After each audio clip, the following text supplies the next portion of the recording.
श्लाघया चक्षुरुन्मिलितं येन तस्मै श्रीगुरवे नमः। श्रीचैतन्यमनोभीष्टं स्थापितं येन भूतले स्वयं रूप कदा मह्यं ददाति स्वपदान्तिकं। वन्देऽहं श्रीगुरु श्रीयुतपदकमलं श्रीगुरो वैष्णवांश्च श्रीरूपं साद्रजातां सहगना रघुनाथाभितं तं सजीवं साद्वैतं सावधूतं परिजनसहितं कृष्णचैतन्यदेवं श्रीराधा कृष्णपादां सहगना ललिता श्रीविशाखावितं स। नमो विष्णुपादाय कृष्णपृष्ठाय भूतले श्रीमते भक्तिवेदांत स्वामीति नामिने। नमस्ते सरस्वती देवे गौरवाणी प्रचारिणे निर्विशेष शून्यवादी पाश्चात्यदेशतारिणे। वंशाकल्पतरुभ्यश्च कृपा सिन्धुभ्येव च पतितानां पावनेभ्यो वैष्णवेभ्यो नमो नमः। जय श्री कृष्ण चैतन्य प्रभु नित्यानंद श्री अद्वैत गदाधर श्रीवासादि गौर भक्तवृंद। हरे कृष्णा कृष्ण कृष्ण हरे हरे, हरे राम राम राम हरे हरे। हरे कृष्ण। टेक्स्ट 27। देश कालार्थयुक्तानि ऋतापोपशमानि च हरन्ति स्मरतश्चित्तं गोविंद विहितानि मे। Translation. Now I am attracted to those instructions imparted to me by the personality of God at Govinda, because they are all impregnated with instructions for relieving the burning heart in all circumstances of time and space. तो युधिष्ठिर अर्जुन यहाँ पे युधिष्ठिर महाराज को बता रहे हैं कि कैसे कृष्ण के चले जाने के बाद उनको विरह महसूस हो रहा है, और इस समय वो गीता के जो उपदेश हैं वो याद करते हैं। क्योंकि गीता का उपदेश किसके लिए है? जब भी व्यक्ति शोक में रहता है, उसका हृदय में ताप रहता है, उसको मिटाने के लिए गीता का उपदेश है। तो फिर से अर्जुन गीता के उपदेश को याद करते हैं। तो गीता ऐसा पुस्तक नहीं है कि एक ही बार सुनना है, बार बार उसको सुनना पड़ता है। अर्जुन भी बार बार गीता का स्मरण करता है। तो जब भी अवस्था आता है, जब हम दुखी हो जाते हैं या विचलित हो जाते हैं, तब हम गीता के संदेश का आश्रय ले सकते हैं। Purport. Herein Arjuna refers to the instruction of Bhagavad Gita which was imparted to him by the Lord on the battlefield of Kurukshetra. तो यहाँ पे अर्जुन भगवान का संदेश मतलब गीता के बारे में बोल रहे हैं। The Lord left behind him the instruction of Bhagavad Gita not for the benefit of Arjuna alone but also for all time and in all lands. तो भगवान ने गीता सुनाया सिर्फ अर्जुन के लिए नहीं, पर हम सब के लिए, हर एक समय पे, हर एक जगह में। जनरली एक पुस्तक होता है, एक समय के बाद वो पुस्तक का उपयोग नहीं होता, पर भगवद गीता ऐसा पुस्तक है जो 5000 साल पहले बोला है, फिर भी अभी के स्थिति में कौन सा भी देश है, कौन सा भी जगह है, उसका उपयोग है। The Bhagavad Gita being spoken by the personality of Godhead is the essence of all वैदिक विजडम। तो गीता क्या है? ये गीता सब वेदों का सार है। It is the essence all वैदिक wisdom. It is nicely presented by the lord himself for all those who have very little time to go to the vast Vedic literatures like the Upanishads, Purans and the Vedanta Sutra. तो भगवान बहुत कृपा करके हम सब के लिए गीता बोलते हैं, सिर्फ 700 श्लोक, क्योंकि भगवान को पता है कि कलयुग के लोगों के पास टाइम बहुत कम है। गीता पढ़ने के लिए टाइम नहीं है। लोग क्या उपनिषद, पुराण, वेद पढ़ेंगे? तो बहुत बार हमारे journey of self discovery course में लोग पूछते हैं, इस्कॉन के पास वेदा है क्या? अरे 700 श्लोक गीता का पढ़ने का नहीं हो रहा है आप लोगों को, तो लाखों लाखों श्लोक वेदा का लेके क्या करेंगे? तो इसलिए जिसने वेद की रचना की वही कृष्ण गीता की रचना करते हैं ताकि हम सबको लाभ मिले। It is put within the study of the great historical epic Mahabharata, which was especially prepared for the less intelligent class, namely the women, the laborers, and those who are worthless descendants of the Brahmanas, Kshatriyas, and higher sections of Vaishyas. तो जो गीतोपनिषद है, भगवद गीता है, महाभारत के बीच में आता है ताकि जो कम बुद्धिमान लोग हैं, स्पेशली कलयुग के लोग, वो सब गीता का आश्रय ले सके। क्योंकि हमने पिछले के अध्याय में देखा कि कलयुग के लोगों को कहानी अच्छा लगता है। अब फिलॉसफी बोलोगे तो उनको अच्छा नहीं लगता, कहानी बोलोगे तो अच्छा लगता है। इसलिए पूरे महाभारत के रोमांचक कहानी के बीचों बीच युद्ध के पहले भगवद गीता आता है।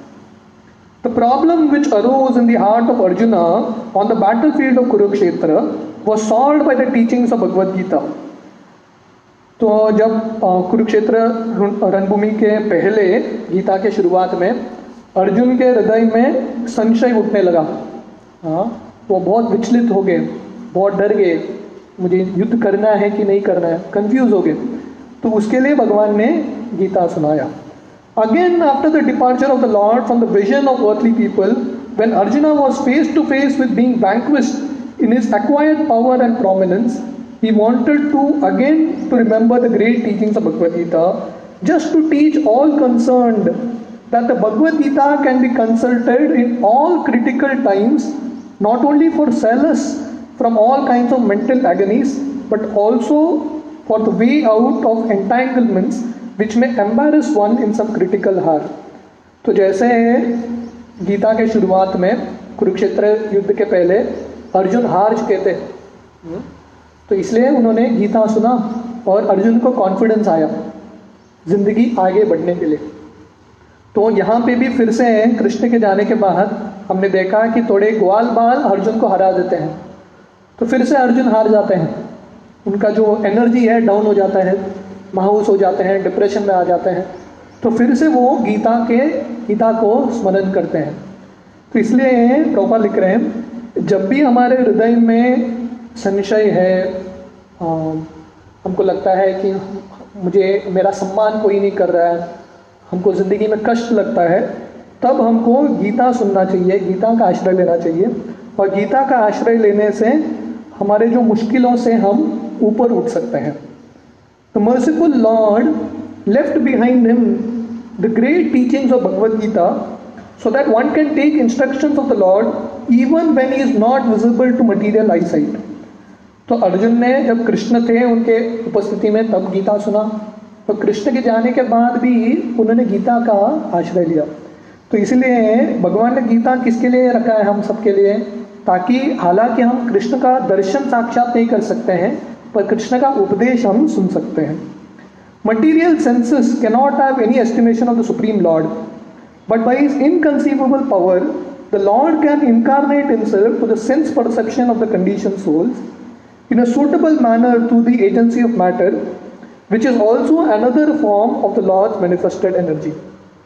तो क्योंकि हमारे भौतिक इंद्रियों से हम भगवान का दर्शन नहीं कर सकते, अतः श्री कृष्ण नाम आदि न भवेद ग्राह्यम इंद्रिय, हमारे इंद्रियों से हम कृष्ण का रूप नाम का स्मरण नहीं कर सकते। फिर भी कृष्ण कृपा करके भौतिक रूप में आते हैं, विग्रहों के रूप में, एक पुस्तक के रूप में, गीता भागवत के रूप में। Thus the Bhagavad Gita or any authentic scriptural sound representation of the Lord is also an incarnation of the Lord. तो ऐसे जैसे भगवान का अर्च विग्रह होता है, भगवान का अवतार है, वैसे ही गीता भागवत भी भगवान के अवतार हैं, साक्षात भगवान ही है, पुस्तक के रूप में आए हैं।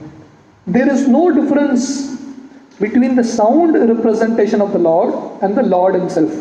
तो भगवान का कनेक्शन में, जो संबंध में जो साउंड है, ध्वनि है, और भगवान है, उसमें फर्क नहीं है। भगवान का गीता भगवान का ध्वनि है, भगवद गीता मतलब भगवान ने बोला हुआ श्लोक, और भगवान का नाम, स्वयं का नाम, ये सब भगवान से अभिन्न है। नाम नामिनो अभिन्नत्वम। One can derive the same benefit from Bhagavad Gita as Arjuna did in the personal presence of the Lord. तो जो अर्जुन को गीता के शुरुआत में कुरुक्षेत्र के रणभूमि में जो लाभ हुआ था, और फिर से जब कृष्ण जाने के बाद अर्जुन को जो लाभ हुआ था गीता सुनने का, स्मरण करने का, वही लाभ हम सबको हो सकता है। The faithful human being whose desire is of being liberated from the clutches of material existence can very easily take advantage of Bhagavad Gita, and with this in view the Lord instructed Arjuna as if Arjuna were in need of it. तो जो भी मनुष्य श्रद्धालु है और ये भौतिक दुनिया के कष्टों से मुक्ति पाना चाहता है, तो वो हर एक व्यक्ति गीता का आश्रय ले सकता है, गीता से लाभ ले सकता है। और इसीलिए भगवान ने अर्जुन को माध्यम बनाया ताकि उनके द्वारा हम सबको गीता का ज्ञान मिले। In the Bhagavad Gita 5 important factors of knowledge have been delineated pertaining to the Supreme Lord, the living entity, nature, time and space and the process of activity. तो गीता में क्या है? 5 विषय है गीता का। एक है परमात्मा, ईश्वर, भगवान के बारे में आता है वर्णन। जीव, जो जीव है, आत्मा है, उनके बारे में वर्णन आता है। परमात्मा, आत्मा, बाद में प्रकृति, प्रकृति के बारे में वर्णन आता है, भौतिक प्रकृति, आध्यात्मिक प्रकृति, और बाद में काल, समय, और 5वां है कर्म, प्रोसेस ऑफ एक्टिविटी। ये 5 विषय हैं गीता के। Out of these the supreme lord and the living being are qualitatively one. तो ये 5 में से भगवान, परमात्मा और आत्मा गुण में एक है। The difference between the two has been analysed as the difference between the whole and the part and parcel. तो आत्मा और परमात्मा में फर्क क्या है? भगवान और जीव में एक मूल है, एक पूर्ण है और एक अंश है, उतना ही फर्क है।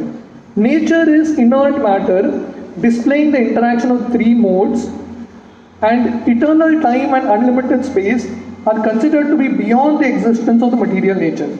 तो प्रकृति क्या है? प्रकृति का मतलब है, भौतिक प्रकृति का मतलब है 3 गुणों के अधीन है। ये 3 गुण से प्रकृति बनता है। और जो समय है और स्पेस, आकाश है, वो ये भौतिक दुनिया से परे है। Activities of the living entities are different varieties of aptitudes which can entrap or liberate the living beings within and without material nature. तो 5 सेंटेंस में प्रभुपाद ये 5 चीज समझाते हैं। तो कर्म क्या है? कर्म का मतलब है जो कर्म से जीव फंसता है और जिससे मुक्त होता है, दोनों का गिनती कर्म में होता है। All these subjects are concisely described in the Bhagavad Gita, and later the subject matters are elaborately described in Srimad Bhagavatam for further enlightenment. तो भगवद गीता एक शॉर्ट स्टडी है 700 श्लोक का, ब्रीफ में भगवान देते हैं और विस्तार में भागवतम में वर्णन आता है ये सब का। Out of the 5 subject the supreme lord, the living entity, nature, time and space are eternal, but the living entity, nature and time are under the direction of the supreme lord who is absolute and completely independent of any other control. तो ये 5 विषय में से परमात्मा, आत्मा, कर्म, काल और प्रकृति, ये 5 में से परमात्मा, जीव, प्रकृति और काल शाश्वत है, इटर्नल है। टेम्पररी क्या है? एक ही चीज, कर्म, that is only thing that is temporary. पर living entity, nature and time, हालांकि ये 4 चीज शाश्वत है, आत्मा, परमात्मा, काल और प्रकृति, पर ये 3 चीज हैं, आत्मा, प्रकृति और काल परमात्मा के अधीन है। So Paramatma, Krishna is the supreme. The supreme lord is the supreme controller. The material activity of the living being is beginningless, but it can be rectified and transferred into spiritual quality. तो इसलिए भगवान इन सबके नियंत्रक है। और जो कर्म है जीव का, वो उसका शुरुआत नहीं है, कब से जीव ये दुनिया में फंसा है पता नहीं, पर इसका अंत है। अज्ञान का शुरुआत नहीं है, पर अज्ञान का एक अंत होता है जब जीव भौतिक कर्म को छोड़ के भगवान की भक्ति में कर्म करता है। Thus it can cease its material qualitative reactions। तो इसलिए ऐसे कर्म को जो भगवान के सेवा में लगाया जाता है उसको अकर्म बोलते हैं। अकर्म करने से जो कर्म के बंधन है उससे जीव मुक्ति पा सकता है। But both the Lord and the living entity are cognizant and both have a sense of identification of being conscious as a living force. तो भगवान और जीव दोनों का एक अस्तित्व है। तो जीव का अस्तित्व कभी खत्म नहीं होता। लोगों को लगता है कि मुक्ति के बाद जीव का अस्तित्व खत्म हो जाता है और परमात्मा में लीन हो जाता है, उसके बाद आत्मा रहता ही नहीं है। नहीं, जीव का हमेशा एक अस्तित्व होता है। But the living entity is under the condition of material nature called Mahat Tattva misidentifies himself as being different from the Lord. पर हालांकि जीव और भगवान का आइडेंटिटी है, फिर भी जीव ये भौतिक दुनिया में आके उसको क्या लगता है, उसको लगने लगता है कि मैं स्वामी हूँ। जब जीव मुक्त रहता है उसको लगता है कि मैं दास हूँ, पर वो जो मैं है हमेशा रहता है। आई इज देयर, आइडेंटिटी है। पर बद्ध अवस्था में हमको क्या लगता है, मैं स्वामी हूँ, और मुक्त अवस्था में हमको पता है कि मैं दास हूँ।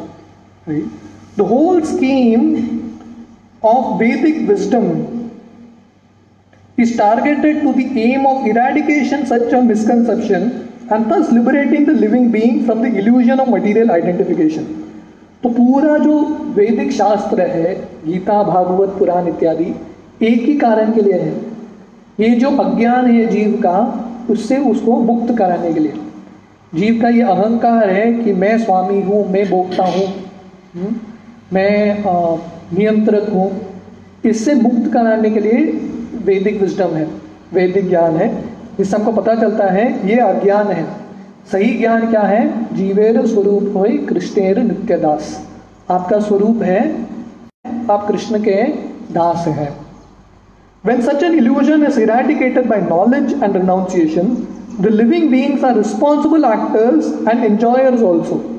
तो जब ये अज्ञान मिट जाता है, जब ये मोह नष्ट हो जाता है, नष्टो मोहो स्मृतिर्लब्ध्वा, तब ये जब मोह मिट जाता है और ज्ञान आता है, वैराग्य आता है, तब जीव को लगने लगता है कि मेरा जिंदगी का लक्ष्य क्या है, भगवान की सेवा में मुझे मदद करना।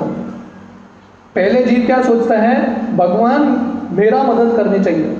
मुक्त होने के बाद, गीता सुनने के बाद अर्जुन का दृष्टिकोण क्या था, करिष्ये वचनम तव, मैं आपका जो प्लान है उसके अनुसार चलूंगा। The sense of enjoyment in the lord is real, but such a sense of in the living being is a sort of wishful desire only.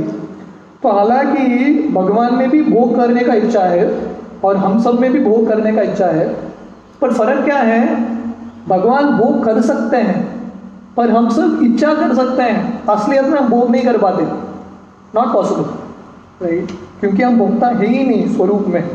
This difference is in consciousness is the distinction of the two identities, namely the lord and the living being. Otherwise there is no difference between the lord and the living being. तो जीव और भगवान में फ़र्क क्या है, फ़र्क है कि भगवान जो भी इच्छा करते हैं वो सब वो पा सकते हैं, पर जीव सिर्फ इच्छा करता है पर हर एक इच्छा को पाता नहीं है। The living being is therefore eternally one and different simultaneously. तो इसलिए इसका सार है, गीता के माध्यम से हमको समझ में आता है कि जीव और भगवान अचिंत्य भेद भेद तत्व, गुण में एक है, काफ़ी गुण मिलते हैं, पर मात्रा में बहुत फर्क है। जीव कभी भगवान बन नहीं सकता। The whole instruction of the Bhagavad Gita stands on this principle. तो पूरा गीता का जो उपदेश है ये फाउंडेशन पे खड़ा है। ये फर्क, जीव और भगवान का फर्क समझना। तो इसलिए जब तक व्यक्ति को गीता भगवान बोल रहे हैं समझ में नहीं आता, ऐसा गीता पढ़ के फायदा नहीं है। लोग गीता पढ़ते हैं पर उनको ये विश्वास नहीं है कि कृष्ण भगवान है, तो कृष्ण भगवान नहीं है तो ऐसा गीता पढ़ के लाभ नहीं होता। In the Bhagavad Gita, the Lord and the living beings are both described as Sanatan or eternal, and the Lord's abode far beyond the material side is also described as Sanatan. तो ये बहुत सुंदर लिखता है प्रभुपाद कि गीता में वर्णन आता है कि जो जीव है भगवान है दोनों सनातन हैं, और भगवान का जो धाम है ये भौतिक दुनिया के परे वो भी सनातन है। The living being is invited to live in the Sanatan existence of the Lord, and the process which can help a living being to approach the Lord's abode where the liberated activity of the soul is exhibited is called सनातन धर्म। तो जीव सनातन है, भगवान सनातन है और भगवान का धाम सनातन है। और वैदिक शास्त्र हमको क्या समझाता है कि आप सनातन हो, भगवान सनातन है, इसलिए आप क्या करो, सनातन धर्म को स्वीकार करो। सनातन धर्म क्या है? ये जो जीव है उसको भगवान के साथ जोड़ना और वापस उसको सनातन धाम में लेके जाना। One cannot, however, reach the eternal abode of the Lord without being free from the material conception of identification. And the Bhagavad Gita gives us the clue how to achieve the stage of perfection. पर सनातन धाम जाने के लिए, भगवान का जो नित्य धाम है वहाँ पे जाने के लिए, ये जो हमारा मिस आइडेंटिफिकेशन है, हमको लगता है कि हम ईश्वर हैं, हम शरीर हैं, हम आत्मा हैं, ये अहंकार को त्यागना पड़ेगा। और इसलिए गीता है, गीता में अलग अलग क्लूज मिलता है। ये पढ़ने से हमको समझ में आता है कि हम शरीर नहीं है, आत्मा है। तो गीता के शुरुआत के उपदेश में ही भगवान यही ज्ञान को देते हैं। पहला 15-20 श्लोक भगवान यही बताते हैं कि तुम शरीर नहीं हो, तुम आत्मा हो। मिस आइडेंटिफिकेशन, जब तक हमको समझ में नहीं आएगा मैं कौन हूँ, तब तक हम भगवान के धाम जा नहीं सकते।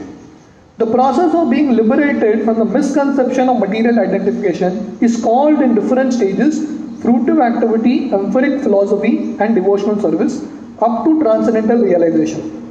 तो वैदिक ग्रंथों में अलग अलग मार्ग दिया जाता है। कर्म कांड, ज्ञान कांड, उपासना कांड, भक्ति कांड, अलग अलग मार्ग है। तो ये अलग अलग स्तर है जिससे जीव उठ के भगवान के धाम जा सके और उसका जो बद्ध अवस्था है, अज्ञान है, उससे मुक्त हो सके। Such transcendental realization is made possible by obtaining all of the above items in relation with the Lord। तो साक्षात्कार कब मिलेगा? जब हम ये सब चीज़ भगवान की सेवा में अर्पण करेंगे, हमारे कर्म को भगवान की सेवा में अर्पण करेंगे, ज्ञान भगवान के भक्ति के बारे में पाएंगे और हमारे जो कार्य हैं वो भी भगवान के को अर्पण करेंगे। यद करोषि यदस्नासि यद जुहोसि ददासि यत्, हर चीज़ भगवान को अर्पण करना। Prescribed duties of the human being as described in the Vedas can gradually purify the sinful soul of the conditioned mind of the conditioned soul and raise him to the stage of knowledge।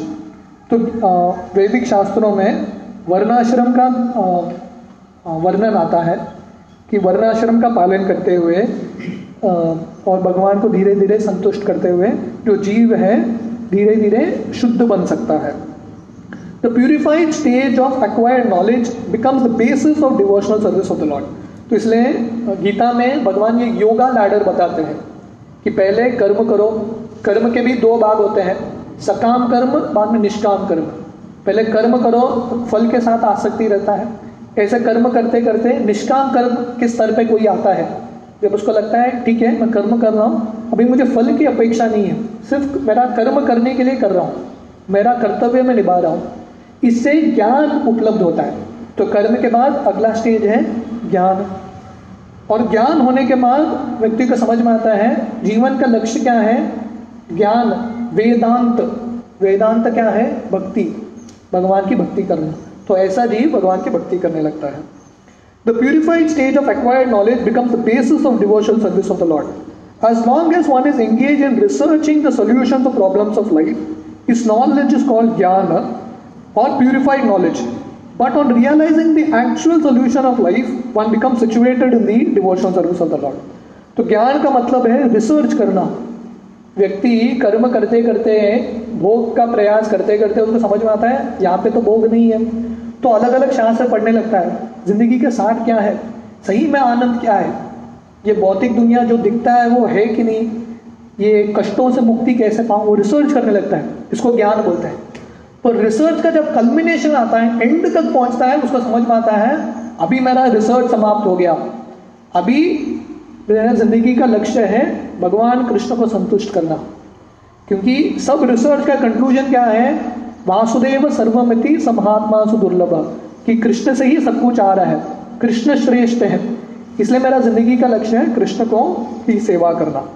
तो Bhagavad Gita begins with the problem of life by discriminating the soul from the elements of matter and proves by all reason and argument that the soul is indestructible in all circumstances, and the outer covering of matter, the body and the mind, change for another term of material existence which is full of miseries. तो गीता शुरू होता है हमारे जिंदगी के कष्टों को क्या है बताते हुए। लोग अलग अलग कष्ट का निवारण कर रहे हैं, तो गीता बताते हैं हमारा सही कष्ट क्या है। हमारा सही प्रॉब्लम है कि हम ये भौतिक दुनिया में फंस गए हैं। जो जीव आत्मा है, शाश्वत है, ये नश्वर शरीर में फंस गया है। इसके वजह से बार बार उसको जन्म लेना पड़ता है, और एक देह है और एक मन। तो इससे मुक्ति पाने के लिए गीता का ज्ञान है। The Bhagavad Gita is therefore meant for terminating all different types of miseries, and Arjuna took shelter of this great knowledge which had been imparted to him during the Kurukshetra battle. तो इसलिए गीता किसके लिए है? ताकि हमारे सब कष्टों का निवारण। हर कोई वो सोल्यूशन ढूंढ रहा है, की ढूंढ रहा है। अलग अलग पुस्तक पढ़ते हैं, अलग अलग सेमिनार सुनते हैं, मैं मेरे कष्टों से मुक्ति कैसे पाऊँ। लोग हीलिंग के लिए जाते हैं, कोई मुझे जादू कर लेगा तो मेरा ज़िंदगी सब अच्छा हो जाएगा। तो भगवान गीता में बोलते हैं वो सब करके कुछ नहीं मिलेगा, और सुपरफिशियल सोल्यूशन है। एक्चुअल सोल्यूशन चाहिए तो गीता पढ़ो और समझो कि हमारे कष्ट का मूल कारण है कि हम भगवान को भूल गए हैं, स्वतंत्र भोग करने का प्रयास कर रहे हैं। तो इसलिए जब गीता पढ़ेंगे, गीता का स्मरण करेंगे और गीता के अनुसार हमारा ज़िंदगी चलाएंगे, करिष्ये वचनम तव, तब हमारे ज़िंदगी का जितना भी कष्ट है उससे हम निवारण पाएंगे। तो इसलिए अर्जुन फिर से उनके ज़िंदगी में और एक कष्ट आता है। तो ज़िंदगी ऐसा है कि कोई बोल नहीं सकता मेरा अभी कष्ट समाप्त हो गया। एक कष्ट जाता है, दूसरा कष्ट आता है, वो जाता है, तीसरा कष्ट आता है। तो कष्ट बार बार आता रहता है। इसलिए हमको क्या करना है? बार बार भगवद गीता और भागवत सुनना है। नित्यम भागवत सेवया। ऐसा नहीं कि एक बार सुन के एग्जाम आंसर कर लिया, मुझे पता है 700 श्लोक, नहीं चलेगा। बार बार इसका आश्रय लेना पड़ता है, शेल्टर लेना पड़ता है, तब हमारे कष्टों से हम मुक्ति पाएंगे। तो इस तरह से अर्जुन ये ज़िंदगी के मोड़ पे, जब उनके ज़िंदगी से उनके सबसे महत्वपूर्ण व्यक्ति भगवान चले जाते हैं, फिर भी अर्जुन कृष्ण के उपदेशों को याद करते हैं। इसलिए जो वपु संग है हमेशा मिलता नहीं है। भगवान का हो या गुरु का हो, संत का हो, वपु संग नहीं मिलता है, पर वाणी संग हमेशा है। शिला प्रभुपाद के अंतिम दिन में शिला प्रभुपाद बोल रहे थे, आप मेरा पुस्तक पढ़ो, उसमें सब कुछ है। मैंने अपने आप को मेरे पुस्तकों में डाल दिया है। इसलिए वाणी का संग करेंगे तो वो व्यक्ति का संग करना है। शिला प्रभुपाद का भी व्यास पूजा आ रहा है, तो बेस्ट वे प्रभुपाद के संग में रहने का सबसे अच्छा तरीका है पुस्तकों को पढ़ो। क्योंकि जब व्यक्ति पुस्तक बोलता है या लिखता है, अपना दिल पूरा डाल के लिखता है इसमें ना। इसलिए जो लाभ हम गीता भागवत पढ़ने से हमको मिलेगा, भगवान के संग से भी ज़्यादा लाभ है। तो इस तरह से अर्जुन याद करते हैं। तो हम टेक्स्ट 28 आज शाम को देखेंगे। हरे कृष्ण।